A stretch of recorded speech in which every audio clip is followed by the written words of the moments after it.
మీ business విస్తరించాలనుకుంటున్నారా? మార్చి 16-17 హైటెక్స్ లో franchise India biggest ఫ్రో expo. సాహిత్య గొంతుపై కత్తిఘాటు ఎవరు పెట్టారు? చేతిని కోసింది ఎవరు? బిల్డింగ్ పై నుంచి దూకితే చేతులు కాళ్లకు ఎందుకు గాయాలు కాలేదు? సాహిత్యను చంపేశారా? చచ్చిపోయిందా?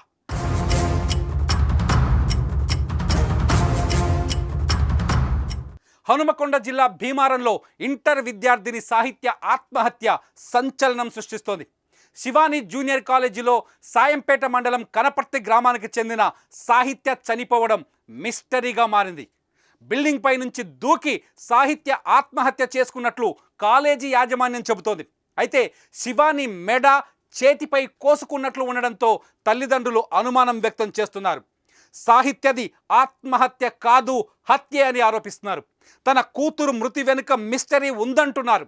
కాలేజీ బిల్డింగ్ పై నుంచి దూకితే తల, కాళ్ళు, చేతులకు ఎందుకు గాయాలు కాలేదని, కాలేజీ యాజమాన్యమే సాహిత్యను చంపేసిందని ఆరోపణలు చేస్తూ గుండెలు బాదుకొని ఏడుస్తున్నారు ఆమె తల్లిదండ్రులు.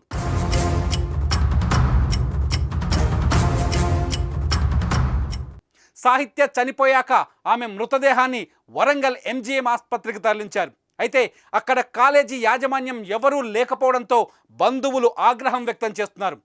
కాలేజీ ఎదుట ఆందోళనకు దిగారు. మరోవైపు మృతులారి గదిలో సూసైడ్ నోట్ లభించింది. పరీక్షలు బాగా రాయలేదు అని చెప్పి చనిపోతున్నట్లు ఆ నోట్లో రాసి ఉంది. అయితే సాహిత్యది హత్య ఆత్మహత్య అనేది తేలాల్సి ఉంది. ఘటనపై పోలీసులు కేసు నమోదు చేసి దర్యాప్తు చేస్తున్నారు. ప్రస్తుతానికి సాహిత్య మృతి వరంగల్లో దుమారం రేపుతోంది.